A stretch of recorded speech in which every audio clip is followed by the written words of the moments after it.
Mi gente, I've got the perfect freebie for you. So I just dropped a 17-page workbook to help you get your mind right, especially in this climate of so much uncertainty. So if you are an aspiring or current entrepreneur and you're just feeling stuck, you're not feeling too good about what the future holds, and all the turmoil, the politics, all of it is just throwing you off your game, this workbook is actually going to act as a journal for you. It covers goal setting, efficiency tips, how to manage your time, financial management tips, strategies on how to wrap your head around the next big thing that's coming down the pipeline to bring you consistent revenue in your business. It covers what you should be doubling down on in terms of your well-being. And it is just my favorite jam-packed journal full of marketing and sales strategy to help you get clarity, but most importantly, to help you secure the biz bag. So make sure to tap on the link in the show notes. I've linked it there so that you guys can get really clear on the top hacks that you can put into play in 2024 to set yourself up for success. I hope you love it. Sometimes, Victoria Jenn, your personality, it can be overwhelming. Every room I walk into, there's going to be some type of assumption made about me. I decided to share some intel that I haven't shared anywhere else, right? Do you need $1 million to be happy?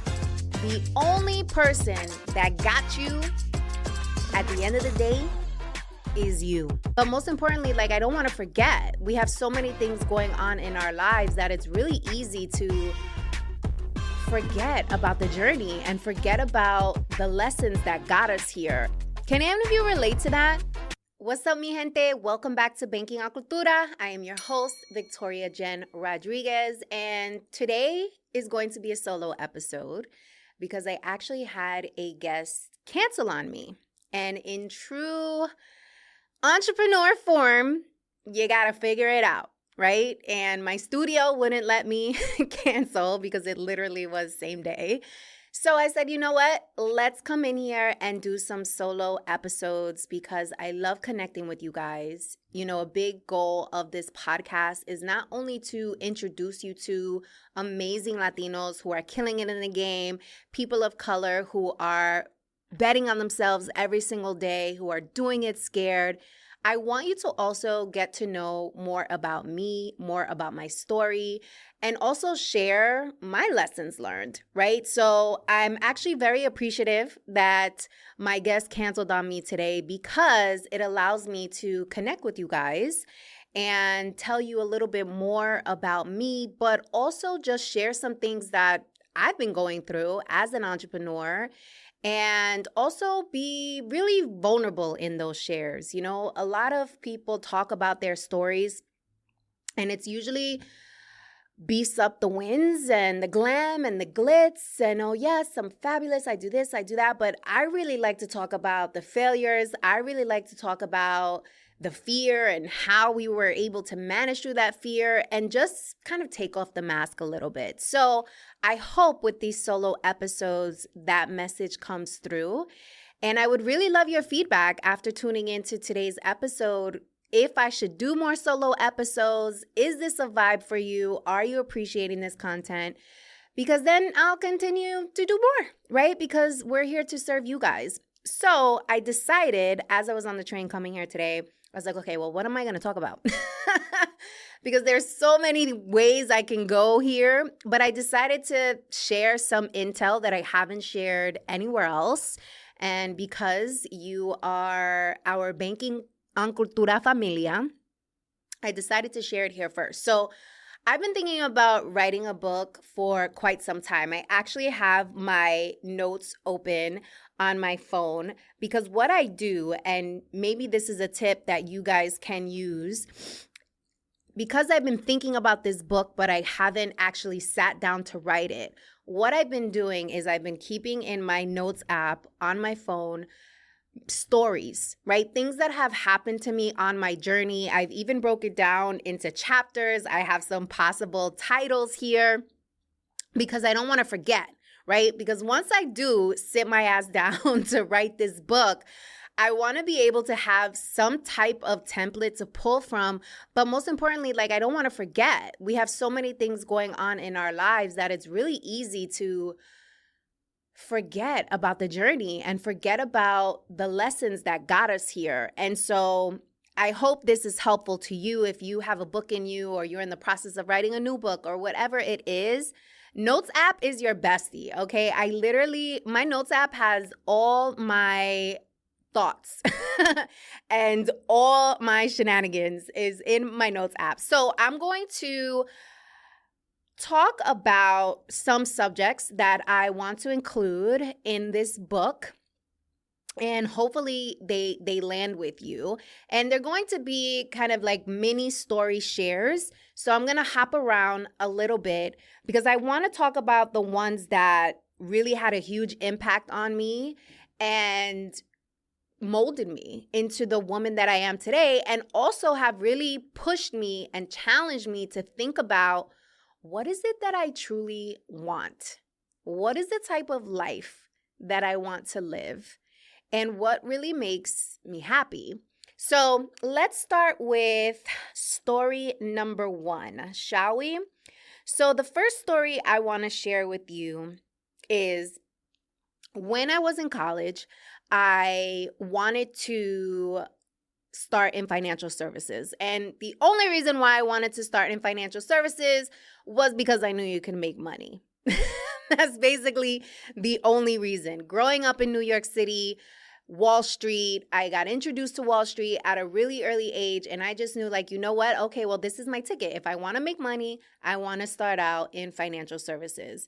And so that's exactly what I did. So I had an internship my junior year in college, and I was shadowing a sales and trading desk. And essentially a sales and trading desk is like these huge desks in open floor plan, tons of computers and tons of people on the phone getting trades from their clients, processing trades, and just trying to make as much money as they can during open market hours, right? So when the stock exchange was open.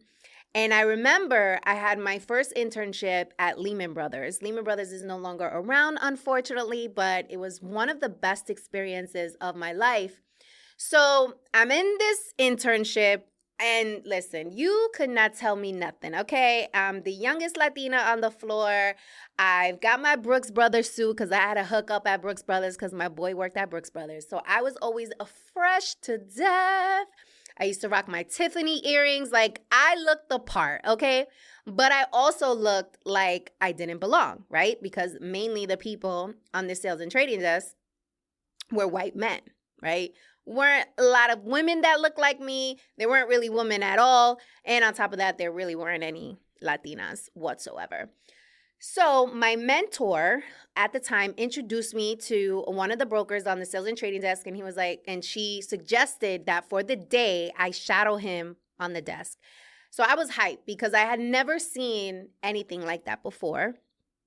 I grew up in New York City, single dad. My dad worked in the restaurant business. So as a kid, he would wake me up early in the morning, and we would go to his restaurant, and I would sleep in booths. And his restaurant, ironically, was right near Wall Street. It was right near the Bull. If you're ever been to New York City, from New York City, they have this Bull right in the Wall Street area. So it's so interesting. Now that I'm thinking about it, it was almost like foreshadowing, even when I was a little girl.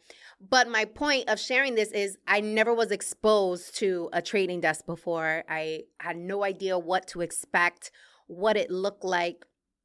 So I arrive for my, day of shadowing, and I'm sitting down, and all I hear is sell 50 trades of, Hewlett Packard, sell 20 trades of Bank of America. Hurry the fuck up. Come on, guys. We don't have all this time on our hands. Let's go. Put in this short. And I'm just like, wow. I'm like so intrigued because I'm like, all the stuff that you see on movies, I was actually seeing it in real life. And because Victoria Jenn is comfortable in her skin, she's from New York City, she's reading the room, she's like, wow, this is so cool. When the broker came by and asked me, like, what do I think? What am I learning? The first thing out of my mouth was, this shit is really cool.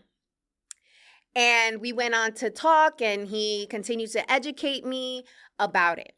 The next day, I get a call from my mentor. She's asking me about the experience. I'm telling her how amazing it was. And she said, hey, I forgot the dude's name. We're going to call him John, okay? She was like, John told me that you cursed when you were on the trading desk, and he felt that that was very unprofessional of you. And I remember thinking to myself, unprofessional of me? Everybody and their mama was cursing on this trading desk, okay? Everybody was cursing, and I use shit, which I think is a pretty, PG-13 type level curse, right? But it was in that moment that I learned that because I was a woman, because I was a woman of color, because I was one of very few on that trading desk that did not dress, look, speak, embody male estrogen, you hear me? Male shenanigans. I couldn't curse, but it was totally okay for the fellas to curse. It was one of those shifting moments because I learned very quickly that if I wanted to be successful in this industry, I was going to have to play a game. I was going to have to be mindful of the space that I was in and understand that even though everybody else is doing it, there's still an expectation of me that I shouldn't because I'm a woman, because I'm a woman of color. And it was at that moment that I decided, like, okay, V, well, you gonna play the game or you're not gonna play the game? So I decided to play the game. And I ended up staying in Wall Street for a few years. And there were many instances that came up where it was okay for the men to do it, but it was not okay for a woman to do it. Or it was okay for a woman to do it, but if you were a Latina, it was frowned upon. And I think about my journey now and where I've come and the lesson that I learned from that experience. Not only did I learn that I had to play the game, but I also learned that every room I walk into, there's going to be some type of assumption made about me, and or there's going to be a certain expectation of me because I have breasts, right? So that stood with me throughout my entire career and even now as an entrepreneur. So that's a story that I want to make sure that I include in the book, because I know I'm not alone. I know there are plenty of women who can relate to this story. But also, I hope it encourages the fellas who pick up the book to think about why was it inappropriate? Like, why is it inappropriate for a woman to do something, but if a man is doing exactly the same thing, he's cool. It's totally fine. No problem. He's a bro. Next story. Okay. Next story I want to share with you. This is a recent story from a meeting that I had with a longtime sponsor of mine. He has been an incredible partner for me since I started my entrepreneur journey 7 years ago. A tremendous source of knowledge, of love. I know he truly cares about me. Any feedback that he gives me, I tend to pay more attention to because I know it always comes from a great place and with positive intentionality. But there was a recent interaction that we had that made me pause and think a little bit about, is it because it's me? And you guys are going to get what I mean in a second. So here's the story. So to set context, this meeting was a check-in meeting. I hadn't seen him in a while, and also a meeting to ask for money because I have this event coming up and he's been a partner of ours forever. But before we even got to the money part, he's telling me about this amazing trip that he just took with his family and how incredibly life-changing it was. And how now he's completely transformed. His life has shifted. He is a new man. He has a new outlook on life. all the things. And I was like, wow, that's incredible. When somebody shares that type of story with me, I always want to learn more, right? Because my objective is always to live my best life and evolve. So he's sharing this story and he's telling me how it was so overwhelming for him to experience this because there were so many people, but there were so many shock factors and there were so many instances where he couldn't believe what he was seeing with his own eyes. And so it was very overwhelming for him and his family. But mind you, I told you that he said it was one of the most incredible experiences of his life. So we continue in conversation and he says, hey, I'm going to introduce you to someone who I think is a great connection for you. But I just want you to be mindful of how your personality can come off sometimes. And I said, interesting. I told you guys that I value his feedback. I always welcome constructive feedback, especially from people who I respect and admire. So, I leaned in and I said, hey, tell me more. Like, what do you mean? And he said, well, sometimes, Victoria Jenn, your personality, it can be overwhelming. And I thought to myself, interesting. In this situation, he's essentially giving me a warning signal. He's like, hey, kind of tone it down or be mindful that your personality can be overwhelming, and almost positioning it like it was a negative thing. But yet, 2 minutes earlier, he was telling me about his incredible experience on this vacation with his family, which he also categorized as overwhelming. So I thought to myself, when you get feedback from people, or when someone says you're too much, or you're this, or you're that, you should tone down this, or maybe you should approach it differently, I want you to take it with a grain of salt. Because here I have someone that I respect and admire telling me how he was so appreciative of this overwhelming experience because it transformed him. But then in the same breath, he was telling me, hey, your personality can be overwhelming, and almost positioning it as if it was a bad thing. How many times have you received some feedback from someone that kind of totally threw you off, unexpected, did not align with your values or how you think about yourself, and you internalized it, and you then second-guessed yourself a little bit, or you started to walk in rooms differently, or maybe you started to doubt yourself. And it was in this moment that I was like, when somebody gives you feedback about your personality, about who you are, or how you show up in a room, taking it with a grain of salt is so critical to your mental health and to your emotional health and just overall how you show up in the world. Because here is a prime example of someone who used the same word to describe something that changed his life to also describe something that could be a warning or could be a detriment to this possible relationship that I will build with this person.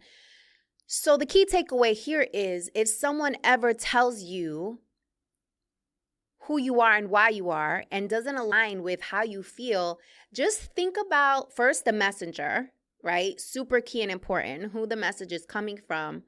But also I want you to think about, is it true? Like, do you believe it? I know God put me on this earth for a reason. And I know that my energy can be a lot. I know that my light can blind you. And I also know that my personality can be overwhelming. However, what I have been blessed with is the magic of being all of those things, because all of those things actually get people to shift how they think and how they behave. If I always made everyone comfortable, if I always made people content, if I always made people feel as if they had nothing to worry about, they would never themselves try to expand. They would never themselves challenge themselves to think, maybe I should do this differently, or maybe I should reflect on what was just told to me, or maybe I should reflect on why I'm feeling this way, right? So if you are on this earth and you are doing purposeful work, you are operating in your truth, not everybody is going to vibe with you, and not everybody is going to get it in the moment. But I have so many examples of people who have met me and who have developed their own preconceptions, judgments of who I am because they themselves weren't comfortable in their own skin, or they themselves weren't really aligned with who they are. And so they projected, right, that onto me, who later then became fans, right? Who later then became my best supporters. So I hope that you take away, you are meant to be a light. And if that is what you are doing and grooving, understand that not everybody's going to get it at first. And you got to be comfortable with that. Next story.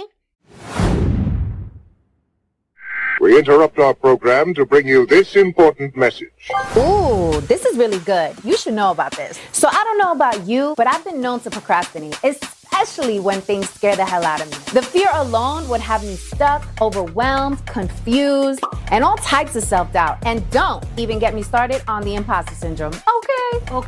After getting laid off, not once, but 3 times, honey, I realized that the security blanket that I made up in my head was just an excuse because I didn't really want to bet on myself. The corporate benefits that had me in that headlock, girl, they went out the window once my job decided that they no longer needed me. Turns out that I'll save a whole nickel if I cut your salary completely. The truth is, the only security blanket guarantee is the one that you create for yourself. In other words, until you start a business, you will always be at the mercy of a company's headcount, and you will never have complete control over your time, which means you'll be renting out your thought leadership and helping build someone else's dream instead of your own.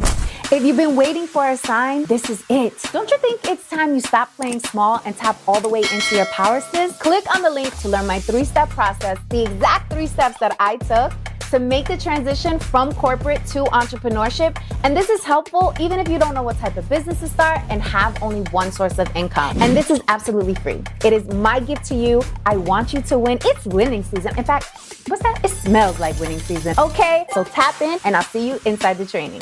Let's go! Mi gente, I need your help.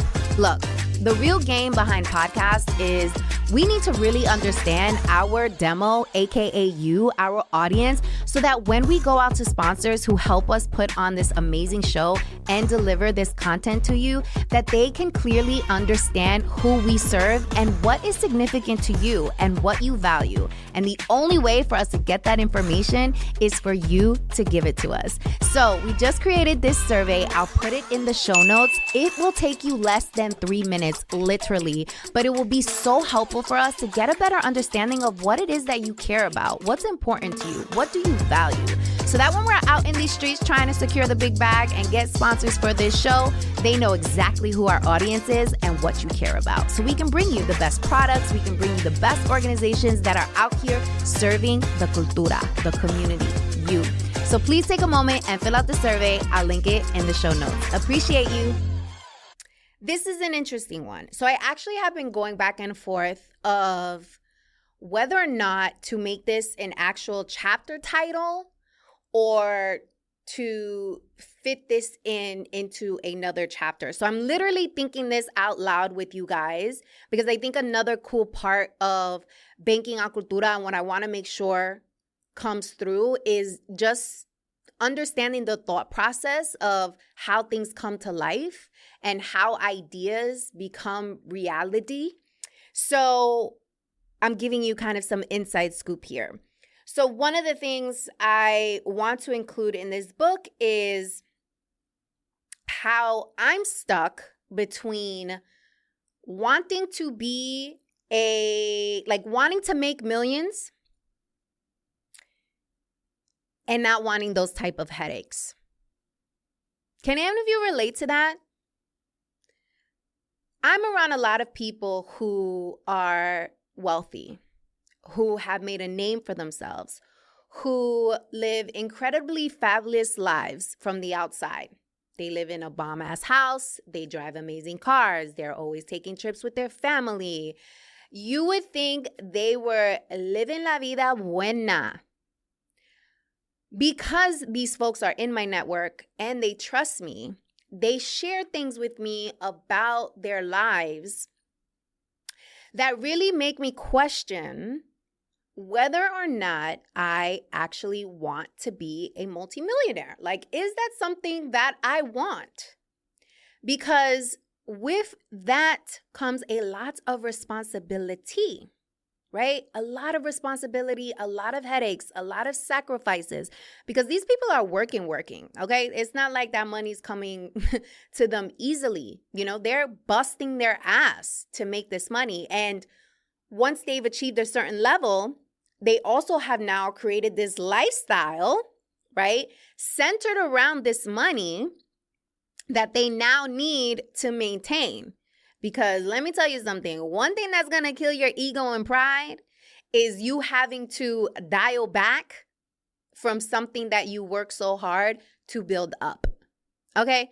If you work so hard to get this bomb-ass house and then you decide you want to downsize, you're going to feel a way about it.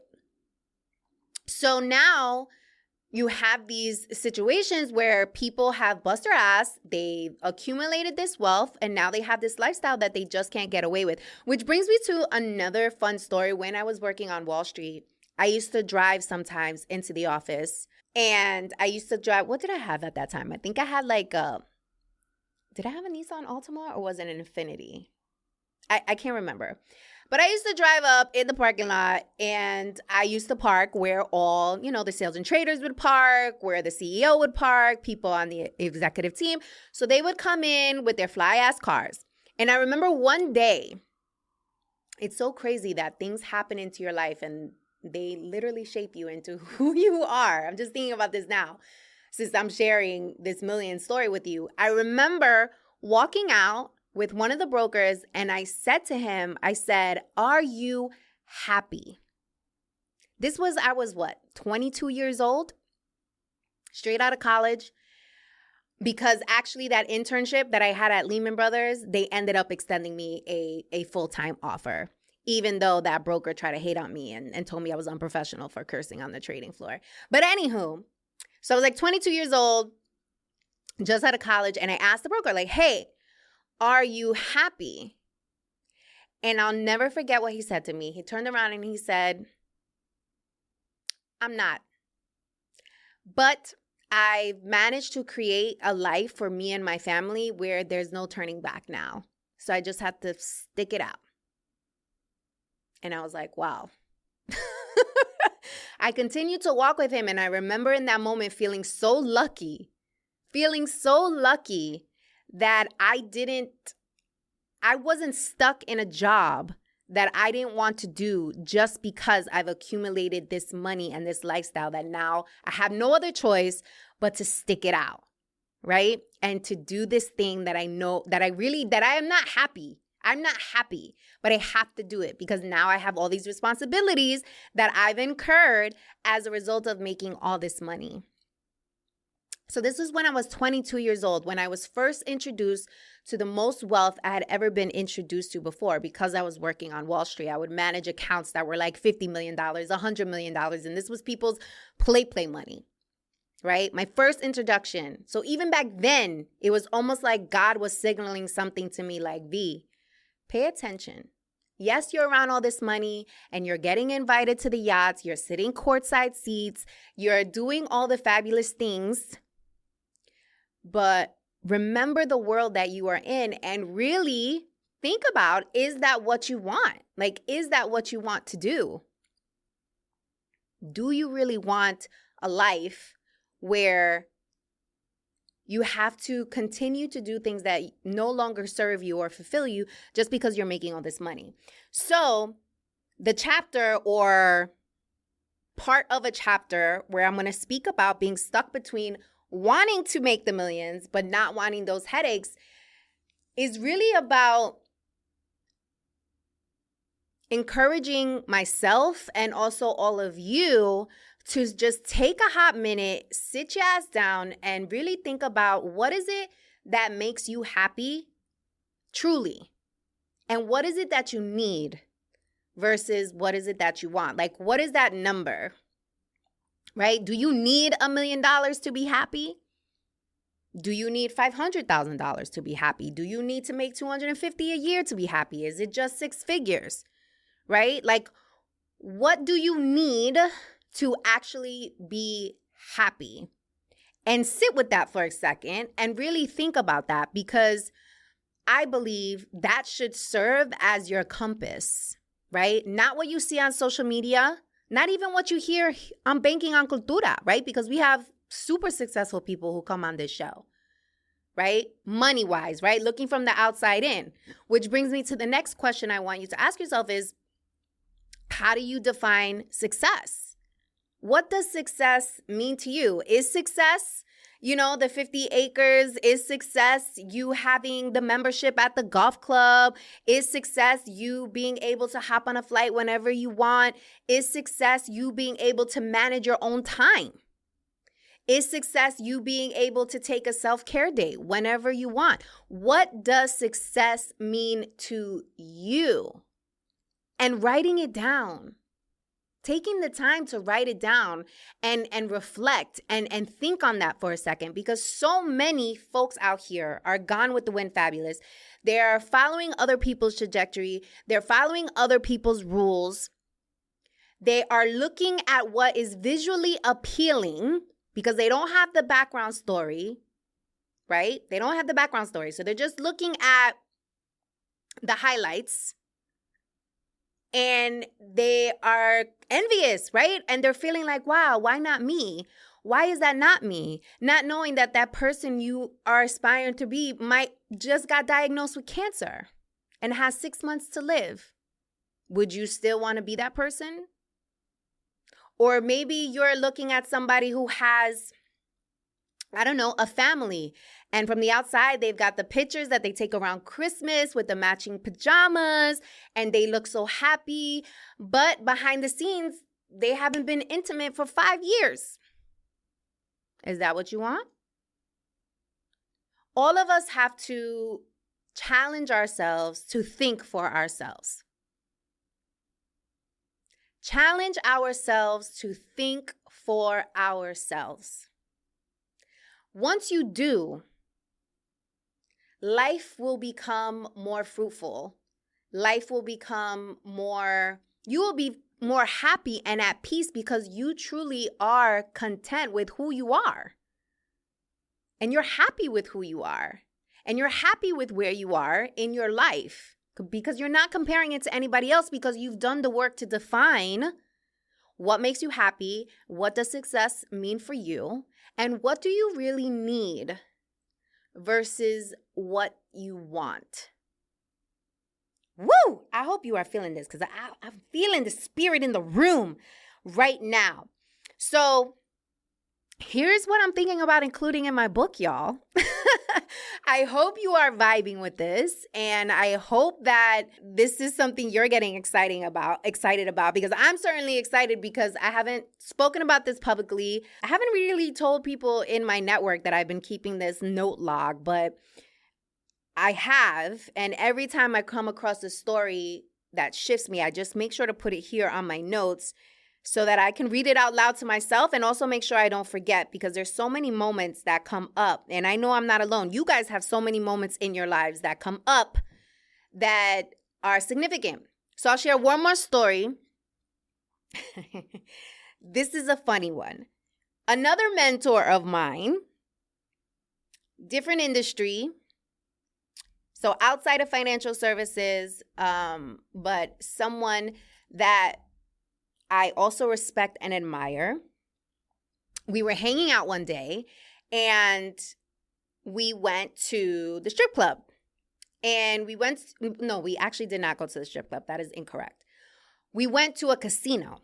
We're chit-chatting, we're playing, having a good old time. And he tells me that the night before he went to a strip club, and he gave a stripper $5,000. He gave a stripper $5,000. And it was so interesting to me because literally the whole day, I was talking to him about my business. I was talking to him about my ideas. I was talking to him about my plans. I was talking to him about my strategy. I was talking to him about how I was going to execute it. I was talking about what would happen if I had money come in, what I would do. And here he is telling me how the night before, he gave a stripper $5,000. No shade to the strippers out there. Follow the story. He gave a stripper $5,000 the night before because she sat on his lap and told him a kumbaya story about how she wanted to go to school and she wanted to get out of the strip club and she needed this money to go and, change her life. And I'm just like, so interesting. Here you have someone that you've seen in action.